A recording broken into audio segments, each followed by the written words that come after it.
안녕하세요. 전자공학과 이경재 교수입니다. 여러분들과 같이 한 학기 동안 디지털 신호 처리, 디지털 시그널 프로세싱, DSP 과목을 우리가 같이 공부하게 됐습니다. 그래서 보시는 것처럼 우리가 칠판에 이렇게 써서 직접 쓰고 여러분들 수업을 진행할 겁니다.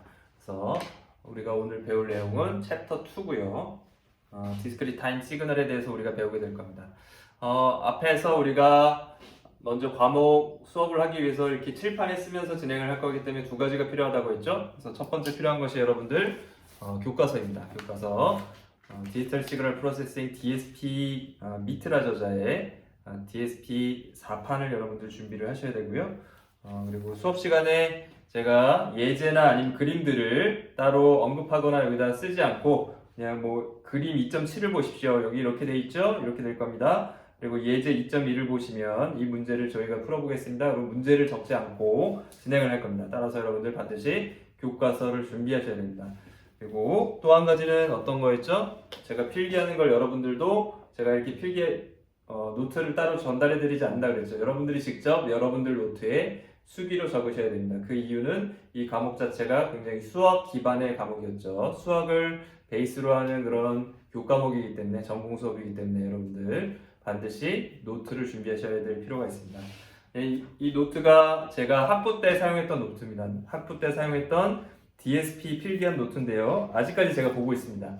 여러분들 저도 수업 준비를 할 때 공부를 해야겠죠? 그걸 위해서 제가 아직도 학부 때 거의 한 20년 가까이 되는 것 같습니다. 이제 20년이 가까이 되는데요. 아직까지 제가 줄쳐놓은 것들 그리고 공부했던 내용들을 다시 보고 여러분들 수업 준비를 했습니다. 여러분들도 앞으로 향후에 1년 뒤에 졸업하고 나서 전공 업무를 받았을 때 DSP 모르는 게 있다, 모르는 용어가 있다. 그럴 때 여러분들의 교과서와 여러분들 준비했던 직접 필기했던 노트를 보면서 공부를 다시 하면 금방 기억이 날 겁니다. 그래서 1년 후뿐만 아니라 1년 후 아니면 10년 후에도 여러분들 이 전공 필기한 노트들을 잘 간직하고 있다가 다시 볼 수 있는 기회가 있었으면 좋겠습니다. 그러면 그 얘기는 여러분들 좋은 직장에 여러분들이 전공을 잘 활용할 수 있는 그런 직장을 잡았다는 얘기겠죠? 그렇게 되기를 진심으로 바랍니다. 자, 그러면 챕터 2 디스크리트 타임 시그널에 대해서 우리가 배워보도록 하겠습니다. 자, 챕터 2에서 우리가 그림을 간단하게 나타내면 디스크리트 타임 시그널은 이산 신호죠. 우리말로 하면 이산 신호고요. 아날로그 프로세싱을 거쳐서 원래는 인풋 데이터는 일반적으로 우리가 사용하는 것은 아날로그 시그널이죠. 아날로그 인풋 시그널을 우리가 보통 사용할 텐데요. 사람 목소리도 그렇고요, 영상도 그렇고요, 뇌파도 그렇고요. 자율주행에 필요한 실제 센싱된 데이터들도 실제로는 자연계에서는 모두 아날로그죠. 기본적으로 자연계에 존재하는 신호들은 모두 아날로그 시그널입니다. 사실은 그런 아날로그 시그널들을 우리는 바로 아날로그 프로세싱을 거쳐서 처리하기도 합니다. 아날로그 프로세서를 거쳐서 처리할 수도 있어요. 이렇게 해서 우리가 아날로그 아웃풋을 만들어낼 수 있죠.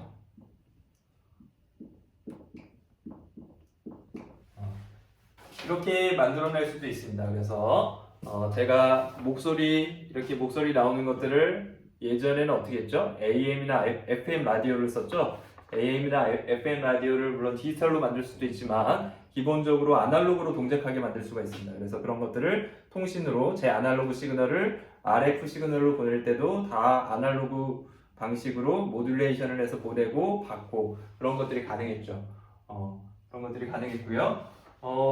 최근에는 그런 것들을 다 디지털로 바꾸고 있습니다. 다 디지털로 바꾸고 있고요. 그래서 실제로 이 아날로그 인풋을 그대로 아날로그 프로세싱에 거쳐서 아날로그 아웃풋을 통해서 우리가 직접 하는 것이 아니라 어떻게 하죠? 지금 여러분들이 보고 있는 이 영상도 어떻게 되는 거예요? 제가 카메라로 찍는 이 영상은 아날로그죠.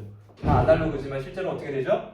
그 인풋이 그대로 아날로그 프로세서로 거치는 것이 아니라 카메라와 그리고 제 음성이 전부 다 퀀타이제이션 되고 샘플링 돼서 그래서 디지털로 다 바뀌죠. 디지털로 바뀌어서 그것들이 데이터로 저장되고 유튜브에 올라가고 그것들이 다시 아날로그로 바뀌어서 여러분들 화면에 시각적으로 보여지는 것이죠. 자, 그런 과정을 거칩니다. 그래서 기본적으로 아날로그 인풋을 가지고 디지털로 만들어주기 위해서는 기본적으로 아날로그 디지털 컨버터가 필요합니다. 아날로그 시그널을 디지털로 바꿔주는 컨버터가 필요하고요. 그렇게 되면 비로소 이제 우리가 그걸 가지고 디지털 시그널 프로세싱을 할 수 있어요. 디지털 프로세서를 거쳐서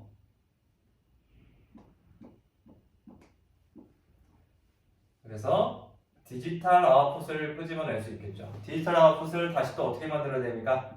우리가 아날로그 아웃풋을 만들어주기 위해서 DA 컨버터를 만들어야 됩니다. DA 컨버터를 해서 결과적으로 우리가 아날로그 아웃풋을 만들어낼 수 있겠죠.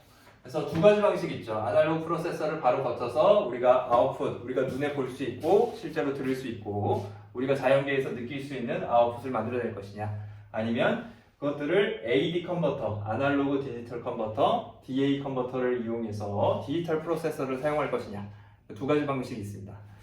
그런데 최근에는 거의 대부분의 전자기기들이 디지털 프로세싱을 사용하고 있죠. 왜 아날로그 프로세싱이 다 디지털로 바뀌었을까요?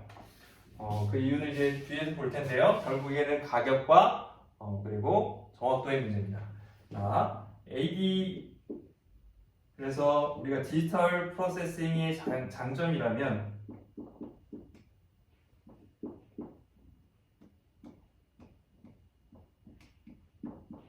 장점은 첫 번째는 쉽다는 것이고요. 훨씬 더 만들어내기가 쉽습니다. 훨씬 더 설계하고 만들어내는 것이 그런 과정들이 쉬워지고요. 그 얘기는 낮은 가격을 만들어낼 수 있죠. 로우 코스트로 만들 수 있다는 장점이 있고요. 그리고 정확하다는 것이죠. 그래서 하이 퍼포먼스를 만들어내기가 가격 대비해서 하이 퍼포먼스를 만들어내는 것이 매우 용이하게 됩니다. 이렇게 된다는 얘기죠. 자, 그럼 이제 우리가 살펴볼 것은 AD 컨버터와 디지털 프로세싱을 거치는 이 AD 컨버터와 DA 컨버터, 이게 어떤 역할을 하느냐 우리가 간단히 볼 텐데요. 먼저 AD 컨버터를 보시면 AD 컨버터가 하는 역할은 어떤 우리가 아날로그 시그널이 있다고 생각을 해보죠. 아날로그 시그널이 시간 t에 대해서 주어지는 음성 신호라고 생각할 수도 있겠고요. 어떤 시그널들이 존재한다고 생각해 봅시다. 이렇게 존재한다고 생각해 보죠. 이런 아날로그 시그널이 존재할 때, 이 아날로그 시그널이죠. 오리지널 시그널이 될 겁니다. 우리가 사용하고자 하는 오리지널 시그널이 이렇게 존재하게 됩니다. 존재할 때 거기에 우리가 샘플링을 해주게 되죠. 샘플링은 어떤 걸 샘플링이라고 하죠? 어떤 주기 0에서부터 시작해서 0 그리고 t 적정 주기마다 우리가 샘플링을 해주게 됩니다. 적절한 주기를 가지고 동일한 주기를 가지고 샘플링을 해주면 어떤 시그널들이 나와요? 이런 시그널들이 디스크릿 시그널로 나오게 되겠죠. 여러분들이 이미 시노미 시스템에서 샘플링 시어리엄 하면서 다 배웠던 내용들입니다. 자, 이런 식으로 샘플링된 시퀀스들이 나오게 되겠죠. 이런 시그널들을 뭐라고 하죠? 이런 걸 샘플링된 시퀀스라고 얘기합니다. 아날로그 시그널은 얘가 아날로그 시그널이 될 거고요. 그리고 샘플드 디스크릿 타임 시그널이 여기서 이렇게 주어지겠죠. 얘를 우리가 샘플드 디스크릿 시그널이라고 할 수 있겠죠.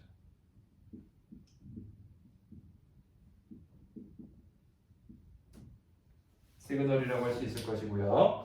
자, 그러면 얘를 또 다시 또 어떻게 해줍니까? AD 컨버터에서는 실제로 이렇게 주기마다 샘플링을 해주고요. 샘플링된 어떤 값들은 얘 실수값을 가지겠죠. 연속된 실수값들을 가집니다. 연속된 실수값들은 우리가 디짓 넘버로 0101로 표현하기가 어렵죠. 그래서 그것도 요 크기들도 이 각각의 값의 크기들도 어떻게 해주죠? 퀀타이제이션을 해주죠. 퀀타이제이션을 해주면 어떻게 되는 거예요? 결과적으로 우리가 요 어떤 다이나믹 레인지를 가지고 여기서부터 여기까지만 우리가 퀀타이제이션 하겠다 하면, 예를 들어서 4비트를 퀀타이제이션 한다 그러면 2비트를 가지고 4개의 레벨로 퀀타이제이션 한다 그러면 여기 그런 값만 가지도록 우리가 설정할 수 있겠죠. 그래서 결과적으로 가지는 값은 우리가 퀀타이제이션을 해주면 4개의 밸류로 이 값을 쪼개줍니다. 반올림을 해주는 것이죠. 4개의 밸류로 이렇게 쪼개겠죠.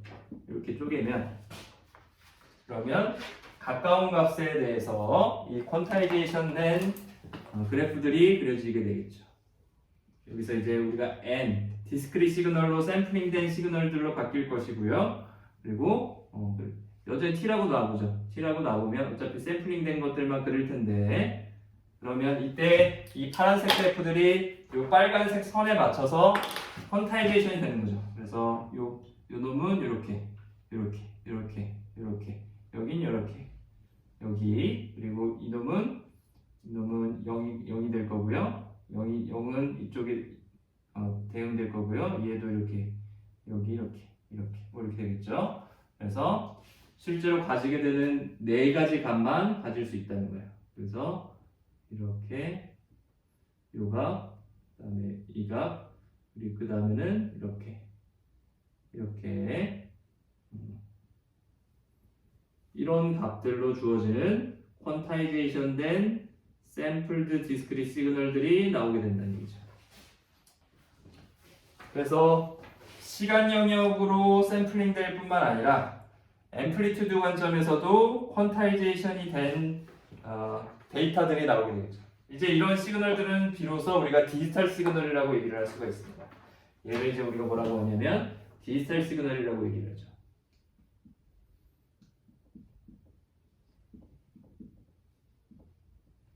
우리가 이 각각의 레벨을 4개의 레벨로 나눴죠. 얘를 00, 여기를 이 크기를 01, 뭐 얘를 10, 얘를 11 이렇게 2개의 비트로 나타내면 이 샘플 하나당 2개의 비트들로 표현할 수가 있는 거죠.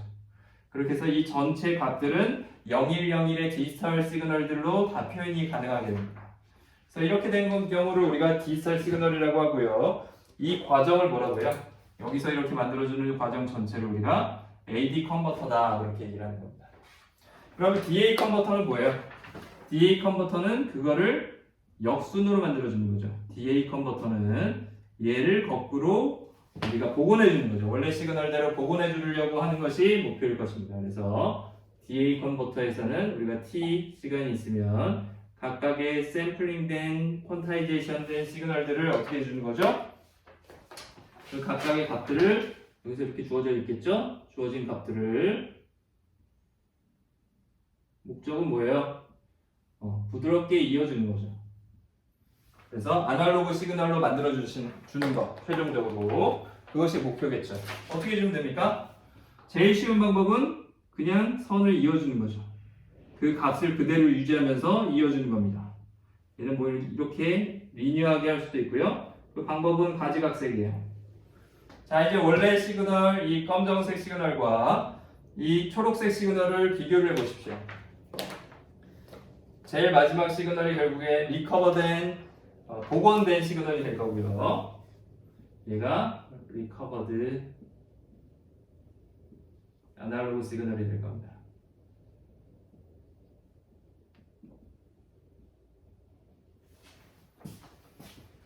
자, 보시면 첫 번째 검정색 원래 아날로그 오리지널 시그널과 복원되어진 ADDA 컨버터를 거치고 나온 시그널이 어떻죠? 왜곡이 생기죠.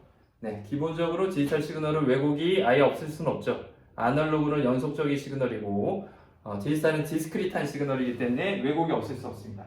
하지만 우리가 샘플링을 굉장히 촘촘하게 하고요. 전체 주어진 아날로그 시그널의 바뀌는 빈도, 프리퀀시에 비해서 굉장히 자주 샘플링을 해주고 그리고 퀀타이제이션 되는 비트의 크기를 크게 하면 이 해상도가 굉장히 높아지겠죠. 결과적으로 초록색 복원된 시그널이 원래 오리지널 아날로그 시그널과 거의 유사하게 우리가 구분하기 어려울 정도로 되면 되겠죠.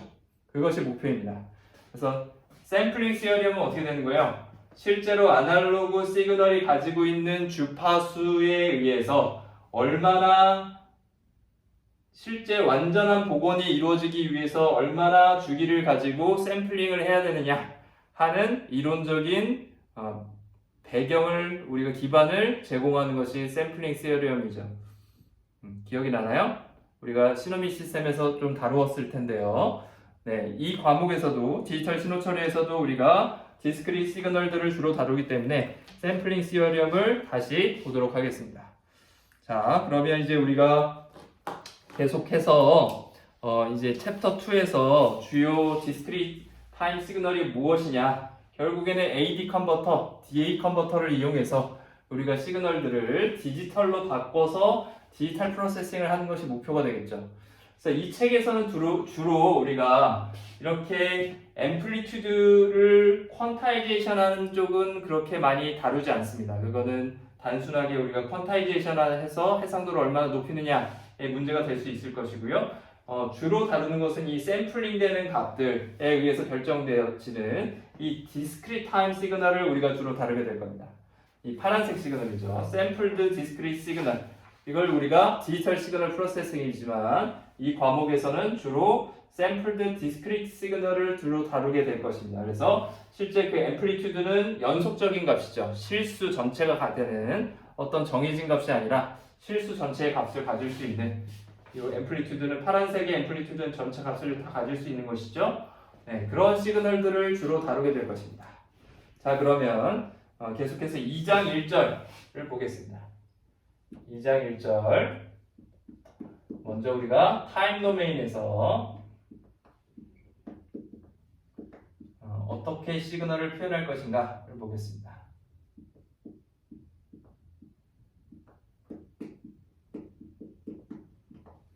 그래서 샘플들을 다룰 거고요. 샘플이 무엇이냐? 결국에는 샘플링된 그 각각의 시그널들을 우리가 샘플이라고 하죠. 샘플들은 뭐냐면 결국엔 디스크릿 타임 넘버들이 되고요.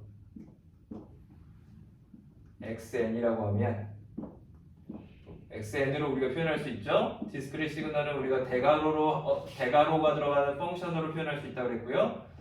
n은 어떤 인티저가 되는 거죠. 인티저 값으로 주어지게 되고요.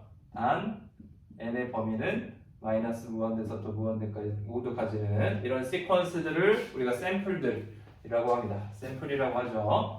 이 각각의 값들, xn에 어떤 값이 들어가서 나온 x0, x1 이 값들을 우리가 샘플 하나하나라고 얘기를 합니다. 그렇고요. 그러면 디스크릿 타임 시그널이 뭐냐? 그러면 디스크릿 타임 시그널이라는 건 이 샘플들의 모임이죠. 시퀀스라고도 하고요. 순서대로 나온 그런 배열이죠. Sequence of samples 이렇게 표현할 수가 있습니다. 모든 샘플들을 다 모아놓은 집합을 우리가 뭐라고 해요? 그거를 discrete time signal이라고 얘기할 수 있는 것이죠. 자, 그러면 이게 어디 있냐? 얘를 보시면 그림 2.1을 보시면 나와 있습니다. 책에 있는 그림 2.1을 보시면 한번 찾아볼까요? 네, 42페이지에 있고요. 42페이지 그림을 보시면 디스크릿 타임 시그널이 주어져 있습니다. 그래서 각각의 샘플들을 이렇게 시간 영역 축에서 이렇게 그려놓은 것을 우리가 볼 수 있고요.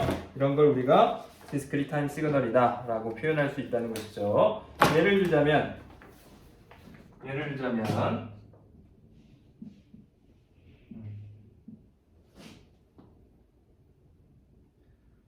우리가 xn의 어떤 집합을 어떻게 표현할 수 있냐면 시퀀스를 어떻게 표현할 수 있냐면 디스크릿 타임 시그널을 이렇게 집합 형태로 표현할 수가 있습니다. 순서대로 2.17 이 값이 0일 때 값이라는 뜻으로 n 값이 0일 때 인덱스라는 뜻으로 2.17의 화살표를 이렇게 그리고요. 1.1 이런 식으로 우리가 디스크릿 타임 시그널을 표현할 수 있죠. 이때 이 의미는 n값이 0이란 뜻이죠. 화살표의 뜻은 n값이 0일 때 2.17을 가진다 라는 뜻이게 되겠죠. 이게 우리가 이 책에서 표현하는 디스크릿 타임 시그널을 표현하는 방법 중에 하나입니다. 그래서 우리가 이렇게 집합 형태로 마이너스 무한대서부터 무한대까지의 샘플들을 이렇게 모아놓은 걸 우리가 디스크릿 시그널이라고 하고요. 0인 기준점을 표시하기 위해서 우리가 그 원소에다가 화살표를 표현해 주면 되겠죠. 자, 그러면 샘플링 과정을 우리가 한번 살펴보도록 하겠습니다. 샘플링이라는 게 앞에서 봤던 그림에서 봤던 그런 과정들이었죠. 샘플링이라는 것이 무엇이냐? 샘플링을 우리가 discrete time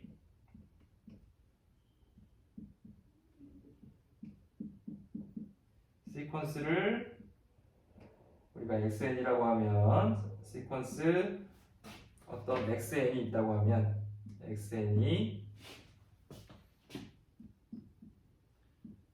샘플링에 의해서 만들어지는 거죠. 어떻게 만들어지죠? 주기적으로 샘플링해서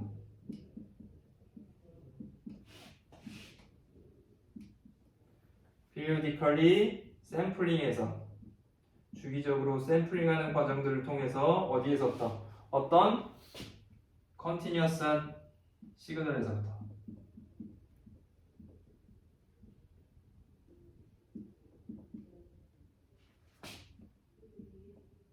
원래 오리지널 아날로그 시그널이죠. 컨티뉴어스 타임 시그널은 XAT, 아날로그 시그널이라는 의미로 XAT라고 씁시다. 시간 t, 연속된 실수를 가지는 시간 t에 대해서 이렇게 주어지겠죠. XAT를 우리가 주기적으로 아까 봤던 것처럼 이게 XAT가 되겠죠. 그걸 주기적으로 시간 t라는 주기를 가지고 샘플링을 해서 나온 저 파란색 그래프가 결국에는 디스크릿 타임 시퀀스 XN이 되는 것이죠. 맞습니까? 이렇게 정리할 수 있고요. 그걸 우리가 그림으로 그리면 저런 모양이었고 저렇게 검정색에서 파란색 시퀀스가 나오는 과정들이었고요. 우리가 이걸 수식으로 표현하면 어떻게 표현할 수 있나요? 수식으로 표현하면 XN이라는 디스크릿 시퀀스는 디스크릿 시그널은 아날로그 시그널 XAT 컨티뉴어스 타임 시그널에서 그 t 값에다가 뭘 집어넣어 준 거죠? 주기 t의 정수배가 되는 값들을 집어넣어 줬을 때 값이 바로 그 xn이 되는 거죠. n배에 대한 t의 n배에 대한 시간의 값을 뽑아서 넣어준 거죠. 그래서 얘를 다시 쓰면 결국에는 t에다가 nt를 넣으라는 얘기죠. 스몰 n, 라지 t 값을 넣으라는 거하고 똑같고요. 여기서 n은 어떤 값이에요? n은 모든 정수 값이죠. 이렇게 쭉 마이너스 값에서 쭉 나와서 마이너스 1, 0, 1 모든 값을 가지는 정수 값이 될 겁니다. 여기에 대한 그림이 우리가 관련된 그림이 2.2에 나옵니다. 2.2 그림을 보시면 역시 마찬가지로 2.2 그림을 보시면 주기를 t를 가지고 실제로 XAT에서 이런 XN을 뽑아내는 그림들이 있죠. 그래서 이 과정에서 우리가 라지 t라는 값이 결국엔 샘플링하는 주기가 될 텐데요. 샘플링 주기 라지 t를 우리가 정의를 하겠습니다. 그래서 라지 t라는 것을 우리가 뭐라고 정의하냐면 샘플링 주기, 샘플링 피리어드라고 얘기를 합니다.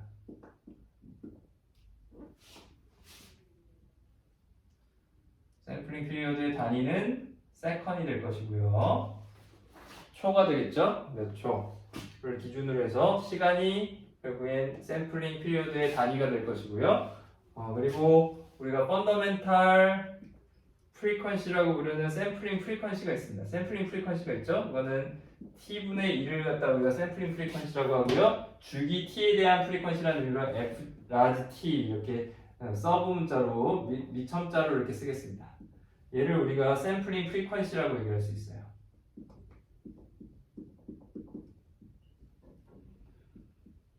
샘플링 주파수라고 할 수 있겠죠.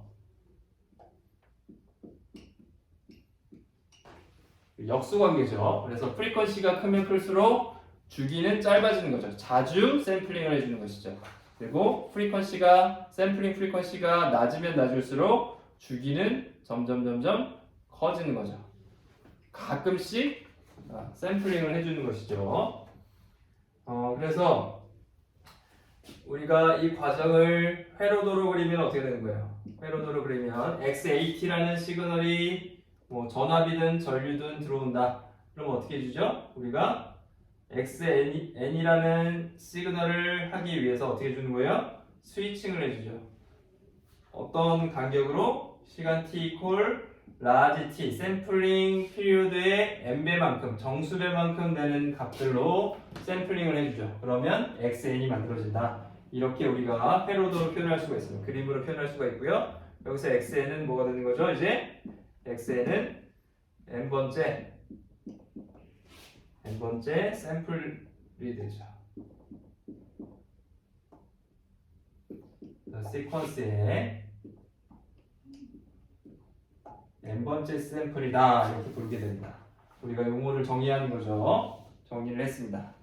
자, 이렇게 우리가 지금까지 디지털 시퀀스에 대해서 배워봤습니다. 그래서 기본적으로 타임 도메인에서 우리가 표현하는 방법들 그것들을 지금 살펴보고 있고요. 어떻게 컨티뉴어스 타임 시그널에서 우리가 샘플들을 정의하고 그리고 샘플링을 하는 과정들을 수식적으로 어떻게 표현되고 그렇죠? 그거를 어떤 기본적인 샘플링 피리어드와 샘플링 프리쿼시가 무엇인가를 이 샘플링하는 AD 컨버터 과정 중에서 여러분들이 이 전체를 다 이해하고 스스로 설명할 수 있어야 됩니다. 그렇게 일단 필기를 하면서 같이 공부를 하시면 좋을 것 같습니다. 그럼 잠깐 쉬고요. 계속해서 우리가 책에 나오는 내용들을 살펴보도록 하겠습니다.